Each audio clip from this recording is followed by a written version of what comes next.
Welcome to the Stories in EDU podcast, the show where we talk with real educators and hear their powerful impact. Their stories will grab you, inspire you, and show you the reach of the work we do. And now, the Bretzman Group presents your hosts, Josh Gauthier and Mandy Taylor. Hey, I'm Josh, and I'm here with Kira. Kira, how are you today? I'm fine. How are you?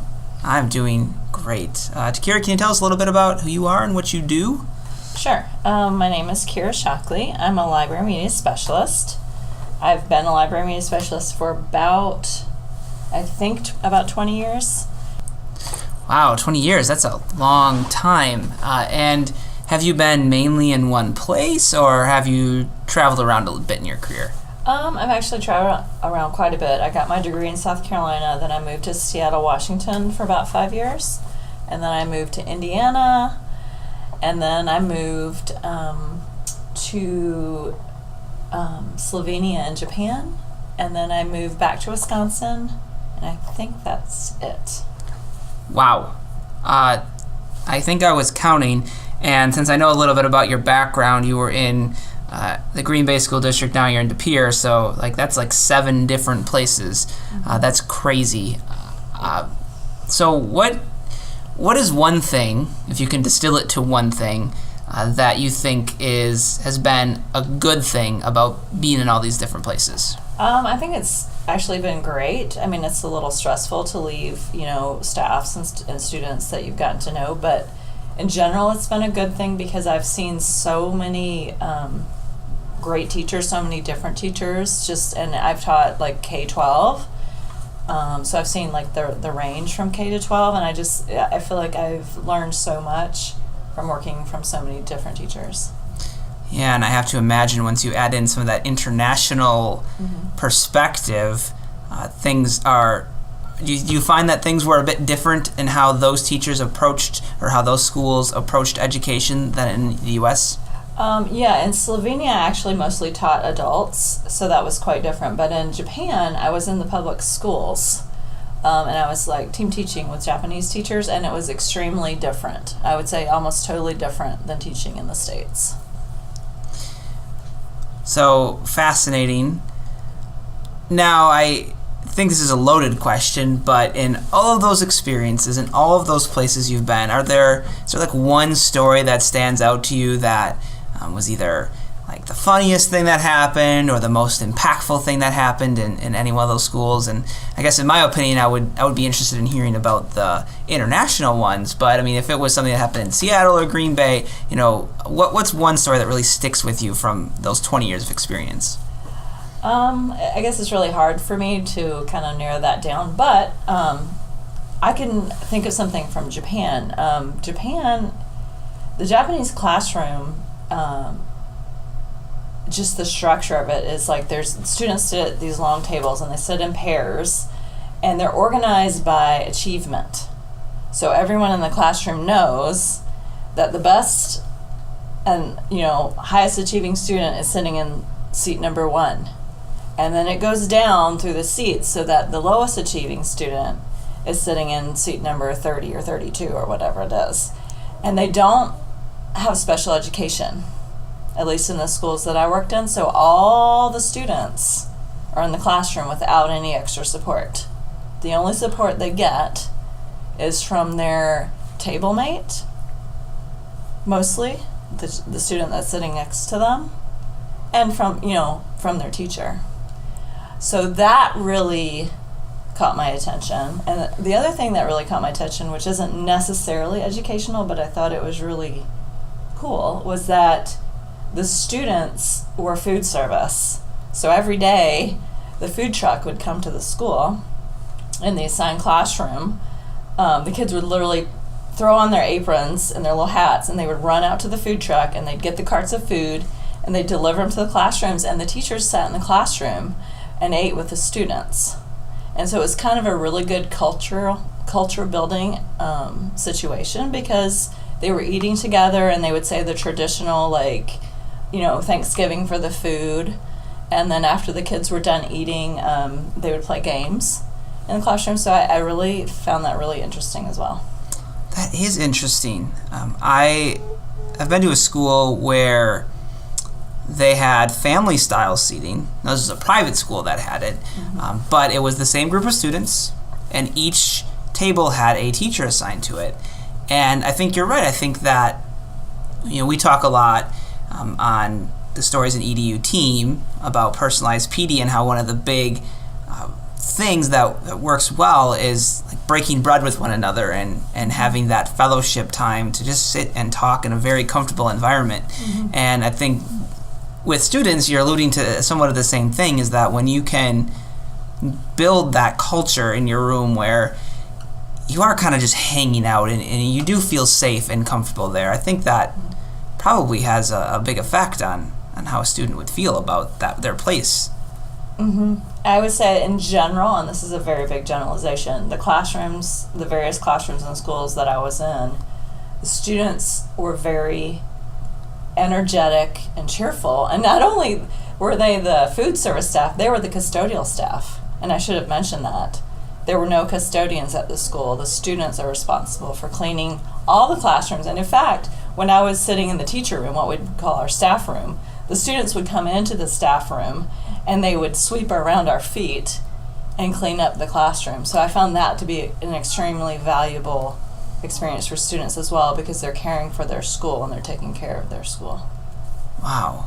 Yeah, I think there's some things we could take away from that. I know I hear that all the time where, like kids that get in trouble, they should be, doing the service thing. But I think rather than singling out a group of students, I think that, it's everybody could have ownership over the building if they were assigned those different kinds of tasks. So all the students at one point in time are the custodial staff and the food service staff. Wow.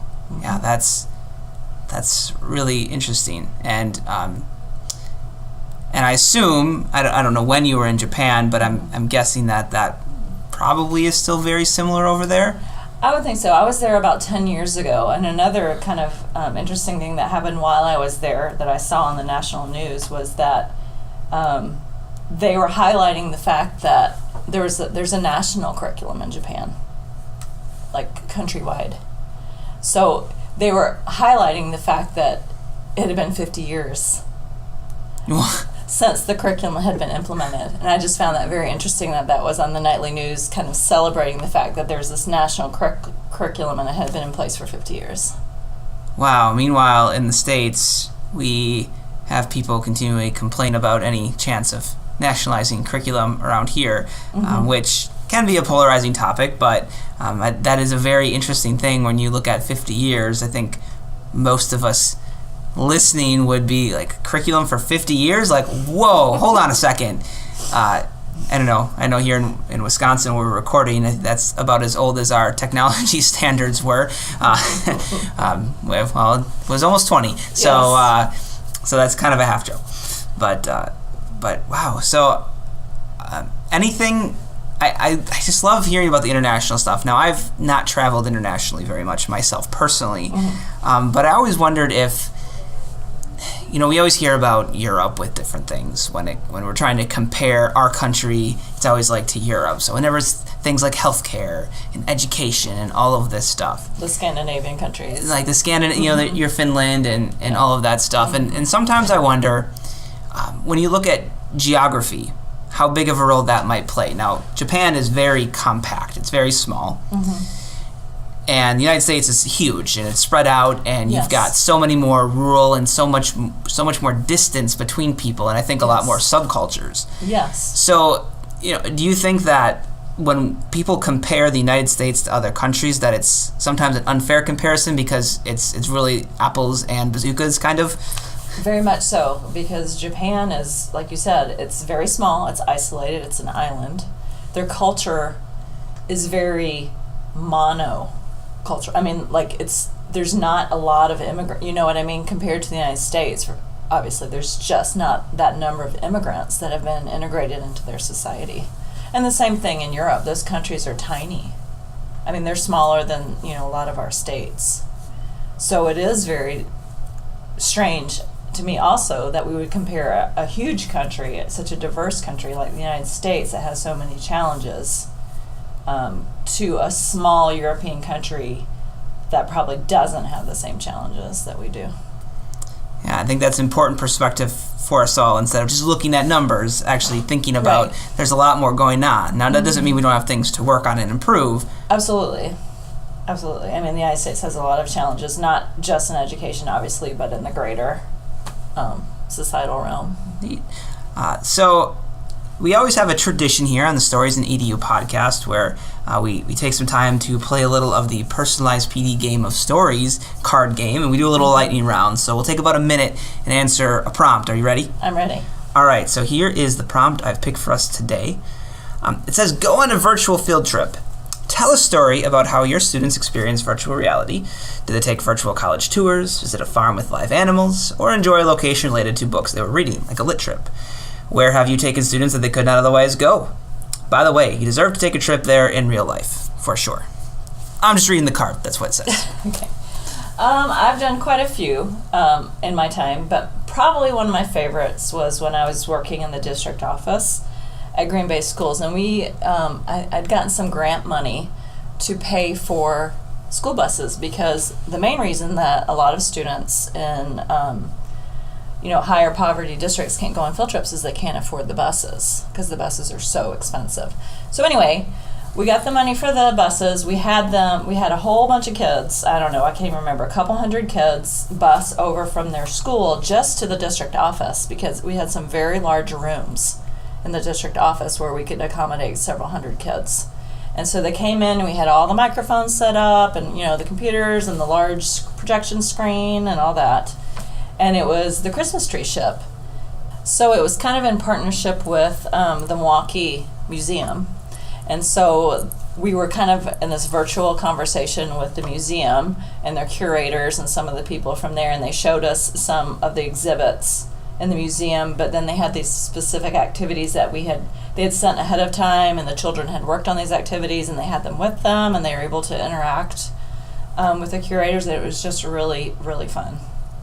Awesome. That's excellent. I would say for me personally, my experience would be last year, and you were part of this. I probably didn't mention this, but Kira is a colleague of mine.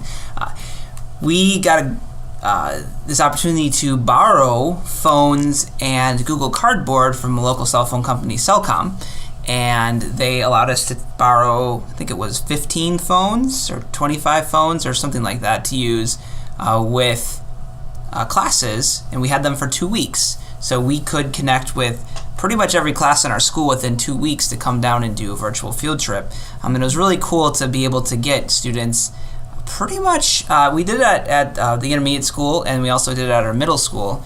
So almost 1,200 kids got to experience a virtual field trip.